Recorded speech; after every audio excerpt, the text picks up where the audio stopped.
Assalamualaikum warahmatullahi wabarakatuh. Perkenalkan, nama saya Siti Khalifah dari Prodi Ekonomi Syariah, Fakultas Agama Islam, Universitas Kyai Haji Abdul Wahab Hasbullah, Tambak Beras, Jombang. Di sini, saya akan menjelaskan tentang perkembangan dan dinamika fintech syariah dalam perspektif fikih muamalah. Menurut Yarli, fintech syariah ini merupakan kombinasi dari inovasi teknologi informasi dengan produk dan layanan yang ada pada bidang keuangan dan teknologi yang mempercepat dan mempermudah bisnis dari proses transaksi, investasi, dan penyaluran dana berdasarkan nilai-nilai syariah. Tetapi, menurut Dewan Syariah Nasional Majelis Ulama Indonesia menjelaskan bahwa fintech syariah ini merupakan penyelenggaraan layanan jasa keuangan berdasarkan prinsip syariah yang mempertemukan atau menggabungkan pemberi pembiayaan investor dengan penerima pembiayaan peminjam dalam rangka melakukan akad pembiayaan melalui sistem elektronik dengan menggunakan jaringan internet. Jadi, sebagai contoh, fintech syariah ini merupakan proses pinjam meminjam, tetapi menggunakan alat elektronik. Jadi kita tidak perlu datang ke perusahaan fintech syariahnya, kita hanya perlu menggunakan gadget, perlu menggunakan handphone saja dengan menggunakan jaringan internet. Dasar hukum fintech syariah ini ada pada Majelis Ulama Indonesia nomor 67 Dewan Syariah Nasional Majelis Ulama Indonesia bulan 3 2018. Nah, yang di dalamnya ini mengatur tentang ketetapan apa saja yang harus diikuti lembaga teknologi keuangan terbaru di Indonesia tersebut. Selanjutnya, OJK sebagai regulator industri keuangan juga telah mengeluarkan legal standing untuk industri fintech. Jadi, OJK ini juga sudah membolehkan adanya industri fintech tersebut.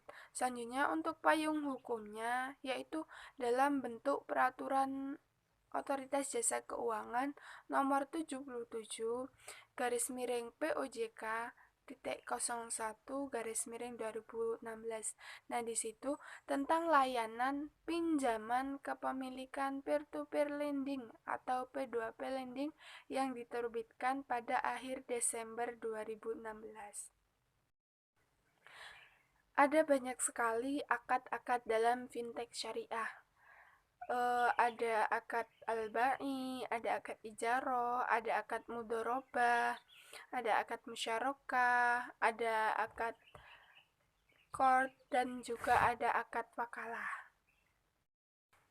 Tetapi menurut Ronald Yusuf Wijaya, yaitu merupakan Ketua Umum Asosiasi Fintech Syariah Indonesia, AFSI, mengatakan bahwa akad yang sering dipakai dalam fintech syariah itu ada dua, yakni murabahah dan musyarakah.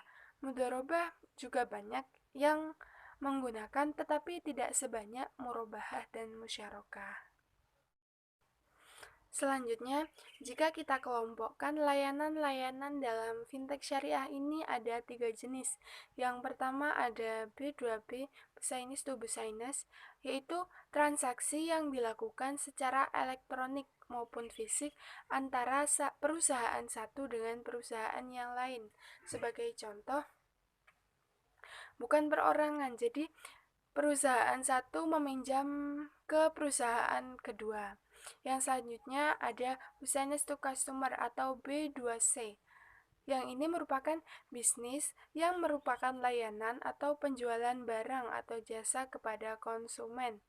Sebagai contoh, sebuah perusahaan tersebut meminjamkan uangnya kepada perorangan Misalnya seperti saya meminjam kepada perusahaan fintech syariah. Yang terakhir, layanan yang terakhir yaitu customer to customer, yakni atau C2C adalah modal e-commerce yang menjual produknya secara langsung antara konsumen satu dengan konsumen lainnya, serta dihubungkannya melalui fintech syariah.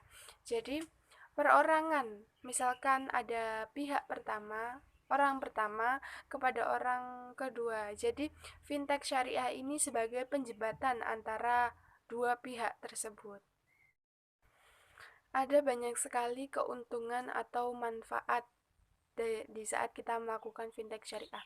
Keuntungan yang pertama atau yang paling utama yaitu fintech syariah ini siap membantu UMKM karena ketidakmampuan menjangkau perbankan untuk mendapatkan modal usahanya. Keuntungan atau manfaat kedua yaitu bebas riba. Kalau dalam Islam, segala bentuk ketidakpastian atau keraguan-raguan itu menjadi haram untuk dilakukan. Nah, oleh sebab itu, fintech berbasis syariah ini lebih aman karena di dalamnya tidak ada bunga. Nah, selain itu juga sebagai pendorong, penggerak untuk memperkenalkan gaya hidup halal atau bisa kita sebut dengan halal lifestyle kepada masyarakat luas dan tidak hanya terbatas ke masyarakat muslim saja. Jadi, pelakunya itu bisa jadi dari agama selain Islam. Selanjutnya yaitu menguntungkan banyak pihak. Kenapa saya katakan di sini bahwa fintech syariah ini menguntungkan banyak pihak? Karena fintech itu sejatinya berperan sebagai penyalur antara orang yang mempunyai dana, pihak yang berlebih dana, dan juga pihak yang membutuhkan dana. Jadi, fintech syariah ini berlaku sebagai jembatan sehingga terjadi keseimbangan antar keduanya. Yang selanjutnya yaitu proses yang mudah. Nah, fintech syariah ini hadir memangkas hambatan untuk mengakses keuangan serta mendukung gaya hidup anak muda yang sangat familiar. Jadi, kalau pada zaman sekarang anak muda kan sudah tidak bisa jauh dari gadget, dari handphone. Jadi, fintech syariah ini bisa digunakan dimanapun, oleh siapapun, dan kapanpun. Nah, keuntungan atau manfaat yang selanjutnya yaitu proses yang mudah. Fintech syariah ini hadir untuk memangkas kehambatan, mengakses keuangan, serta mendukung gaya hidup anak muda pada zaman sekarang yang sangat familiar dan tidak bisa jauh dari teknologi. Selain itu, karena kemudahannya untuk diakses secara online, maka kita bisa melakukannya di mana saja, kapan saja, tanpa terbatas oleh ruang dan waktu. Keuntungan atau manfaat yang selanjutnya yaitu fintech syariah ini lebih aman. Kenapa? Yang pertama karena di dalam fintech syariah ini tidak terdapat riba. Yang selanjutnya yaitu dalam menjalankan usahanya, fintech syariah ini harus mengikuti aturan dari Dewan Syariah Nasional atau Dewan Syariah Nasional, Majelis Ulama Indonesia, dan OJK, sehingga tidak perlu khawatir kalau tertipu. Nah, fintech syariah ini juga transparan dan terbuka soal laporan keuangannya. Jadi, kita bisa tahu tentang laporan keuangannya. Dia tidak menutup-nutupi tentang laporan keuangannya kepada kita, kepada pelanggan-pelanggannya. Selanjutnya kita akan beralih ke pokok pembahasan, yaitu perkembangan fintech syariah. Dalam perkembangannya saat ini, industri teknologi keuangan atau yang biasa kita sebut dengan fintech ini memiliki berbagai jenis. Setidaknya ada 4 jenis industri fintech di Indonesia. Yang pertama yaitu industri fintech yang relatif besar, startup industri, startup fintech, fintech sosial, dan fintech dengan tipe pasar kredit. Meskipun terbilang baru, fintech syariah ini tidak memiliki perbedaan yang signifikan dengan fintech konvensional, karena kedua-duanya ini sama-sama ingin memberikan layanan keuangan. Mungkin perbedaan dari keduanya hanya pada akad pembiayaan saja, yang mana mengikuti Kalau misalkan fintech syariah ini mengikuti dengan syariat Islam. Ada 3 jenis prinsip syariah yang harus dimiliki oleh fintech syariah. Yang pertama yaitu tidak boleh maisir atau bertaruh. Selanjutnya tidak boleh goror, tidak boleh kalau misalkan ada ketidakpastian. Dan yang terakhir yaitu tidak boleh riba, jumlah bunga yang melewati ketetapan. Nah, perkembangan teknologi finansial ini di satu sisi membawa manfaat bagi konsumen, pelaku usaha, maupun perekonomian nasional. Namun, di sisi lain ini memiliki potensi resiko yang apabila tidak dimitigasi dengan baik dapat mengganggu sistem keuangan. Jadi, harus diolah secara baik. Nah, teknologi yang membawa transparansi, keadilan, dan akses yang meluas sesuai dengan nilai-nilai syariah. Teknologi yang membawa transparansi, keadilan, dan akses yang meluas sesuai dengan nilai-nilai syariah. Nah, dalam pentingnya makosid syariah dalam menjalankan bisnis. Karena itu, fintech syariah ini juga punya tugas yaitu untuk syiar. Nah, setiap fintech syariah ini harus terhubung dengan perbankan syariah sehingga bisa meningkatkan portofolio syariah secara simultan.